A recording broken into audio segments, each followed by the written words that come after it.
ملګرو اذان چکر ته تلو یاره کې اکسیډنټ وکړو یار دعا ورته کوي چې الله پاک روغ صحت ورکړي یار ډېر سخت حالات دی صحیح ده. ملګرو مشهور ټیک ټاکر حزان خان سره چې کومه واقعه مخې ته راغلې ده د هغې په هکله باندې هغې اوس د هسپتال نه کوم پیغام چې راغی د ټول نه مخکې هغه واورئ. السلام علیکم ورحمت الله وبرکاتہ. امید دی چې غوړ بخیر په موضوع کې به یاره پرون به یا ته ډېرو خلکو مسیجونه او کالونه کول چې دا ولې څه چل شوی اذان اکسیډنټ کړی دا دروغ دي او که رښتیا دي نو ضرور دا رښتیا دي مې اکسیډنټ کړی دی او بس الحمدلله اوس ښه ټیک یم الله دې نه زندګي راکړم. بس یاره په خپل دغه باندې ستومان و چې موټرسایکل مې کور نه بهر وباسو او داسې په چکر وتلم بهر بس برج مې وخوړو ډېر زیات په ستومان یم بس لږ چوټ راته لګېدلی په خپه باندې کوم شی یم او دا ګوتې دي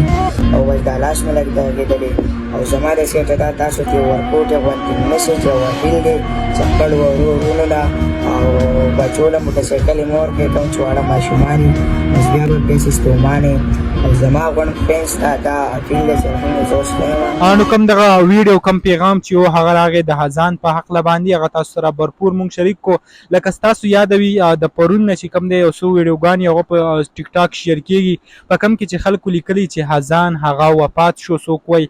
کم اکسیډنټ چې شوی و د هغې په نتیجه کې خپه چې کوم دی هغه ترې کټ کړی شوه مختلف قسمه ویډیو ما وکتې نو زه ما بیا هم ډېر زیات سر کړو چې آیا څه واقع شوې ده نو د هغې کم تفصیل چې و حزان بیا اوس تیر شوی ویډیو هغه راله او هغې کې مکمل بیان کو تاسو سره هغه هم ما پلی کو نو برای مهرباني په چا باندې داسې غلط قسمه ګمان یا غلط قسم خبر شیر کول دا مه کوئ. لکه ستاسو به یاد وي تیر شوي کال کې د جهانګیر خان